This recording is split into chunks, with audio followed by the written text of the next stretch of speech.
Good evening, and thank you for joining us again. This is the Massachusetts Pirate Party, and tonight we have Malt with us, as well as Jamie, our fearless leader, and of course me as well, Joseph, who's your quartermaster.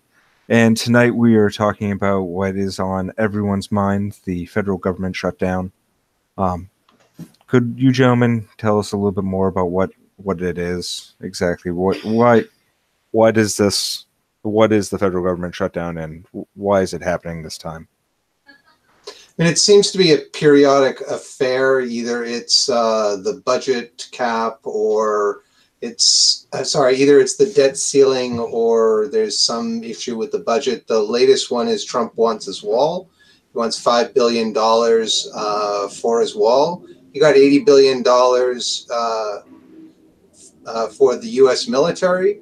Somehow somehow if Congress really wanted that, they could have pulled it from there, to be honest.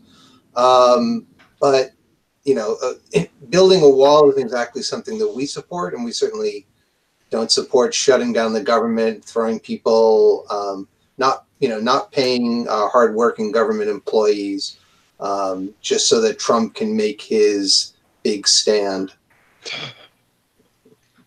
I mean, the one good thing I've seen come from this is that Trump's taking a beating from this shutdown. He's the one who owns it. He's the one who has put the government in this position. So it's the salaried employees are likely to earn back pay. For now, this is just a temporary furlough style vacation, but the real, well, except for those who are working, yeah. Those, yeah. There are a lot of park officials, I understand, that are working for no pay, and some of the parks, like the Smithsonian, they're staying open, but they're not. A lot of those guys aren't getting paid for the holidays. They're just doing it because it's the right thing to do. Yeah, wish our president understood that. So again, this is going to the budget about the wall, and there's been a lot of talk back and forth about it. For what's going on. Well, I did want to go over some of the things that are definitely staying open, such as air traffic control and the TSA and Amtrak. All your transportation is going to be staying open, and as well as all the Social Security, Medicare, and Medicaid. So really the things that are going to be going. So those, if you have a medical emergency, they'll make sure that gets taken care of, as well as the military. And postal services, so that all your packages and all your holiday stuff is going to get to you. Right, because the Postal Service is a separate corporation, yes. Not subsidized by the American people. I mean, it is subsidized, but by directly, typically. Well, not to the government. This is a pretty big lump of coal for small business workers. The Small Business Administration is going to be shut down basically until Trump relents on the wall and allows the government to resume operation. So if anyone's expecting any refund checks from any 7A aid programs, you're going to be sadly out of luck until things improve. Yeah. One good thing is the Mueller investigation is still going to be going on. That's not getting put on hold by any means. The latest rumor is that the final report's coming out in February, which, I mean, like, we've been told it's coming out for at least a year now. So it'll be interesting to see if it gets pushed back due to the discovery of more crimes and corruption, because apparently the Middle East is in play now. The arms of the Trump corruption machine knows no geographic bounds. Mm-hmm. Hooray for us. So going back into the federal government shutdown, you said that this does happen periodically. How often does this really happen? It seemed to happen more under Obama, or certainly under other Democratic administrations like Clinton's. it can be, I don't know the exact numbers, but it certainly can be once a year. Sometime, roughly, it certainly feels like once a year. At least recently. I definitely think it's happening more recently than in history, because the white nationalist obstructionist machine realizes that it's the most effective way to make their democratic co-workers and colleagues kowtow to their asinine, ridiculous demands. No matter how ridiculous those demands may be. $5 billion for the wall that's going to make the monarch butterfly go extinct. It is a profane concept. And didn't they offer him $1 billion on top of that to begin with? Probably. Like there was an amount. Let me see if I can find it real quick. But there was an amount offered for the wall already. They're already putting up barriers at the border.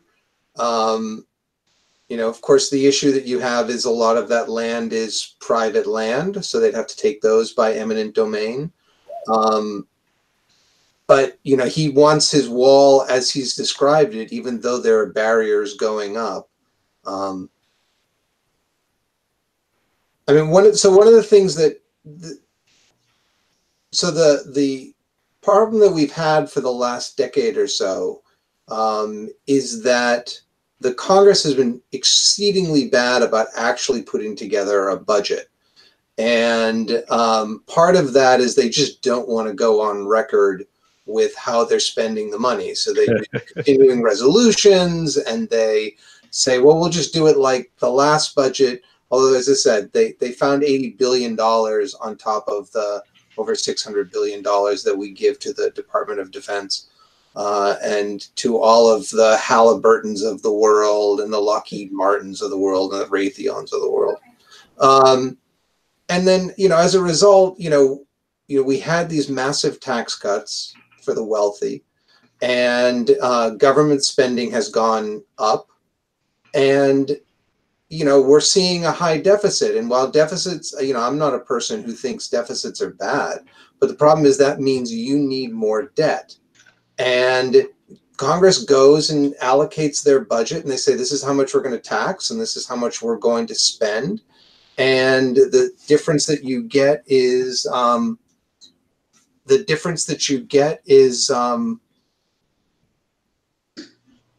sorry, my dog wanted to come in. The difference is that you get is what you have to borrow. And they have this asinine thing where they say, well, we're going to say that we can only have so much debt, and we have to every year or every 2 years decide how much we're going to increase that by.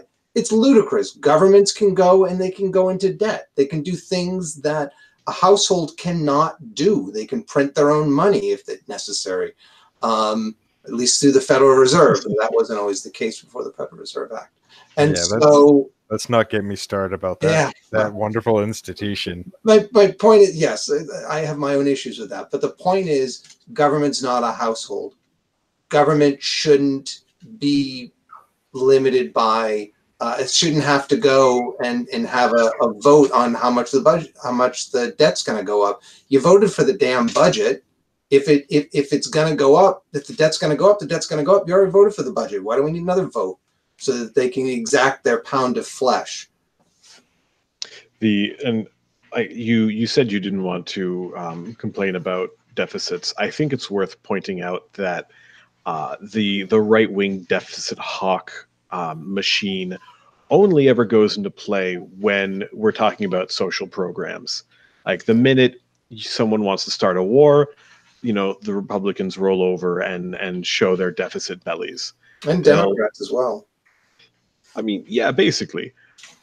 But it's asinine that they played this deficit game, and then folks on the left, the libertarian end of things, are we have a sense of like fair play and morals that would hold us back from something like that. And I think it's worth pointing out that this look the method the U.S. uses, these continuing resolutions, it's a smoke and mirrors game. It's something that the elected officials can hide behind so as to remain unaccountable. And the if the U.S. had to pass like a universal budget and lay out how everything was going to be spent for a year, we'd probably have riots. Or people who be voted out of office would be better. I mean, sure. So, Joe, So, how long? Joe, So I think I just wanted to ask one more question. So what are can we expect in the coming days for this particular shutdown? lots of hot air. Lots of hot air and not too much happening, at least until the next session. The 27th, I think, is when they're recollecting. So essentially, the little guys who work for the government are going to be losing out, and all those higher up aren't going to really be affected, because they're going to get paid. All the senators who's fighting over this whole thing, they're going to get paid. Even if they're not going to get paid, these guys in the General League guys are millionaires and are multimillionaires, so they can deal with a cash flow crunch. They can deal with not getting a paycheck, but for hundreds of thousands of government employees, they can't do that. Yeah, this is 800,000 people. And it's just to top it off, it's during the holidays when people are with their family, buying presents, doing, things cost money. Yeah. A very happy holidays. And with that, I wish you all a very happy holidays from the Massachusetts Pirate Party. Love you guys for listening, and thank you guys for joining us tonight. I really appreciate it. Thanks a lot, guys. Have a great evening. Merry Christmas, Happy New Year, and Happy Holidays. Have a great summer. Don't change. Summer. Love it. All right. Bye, guys.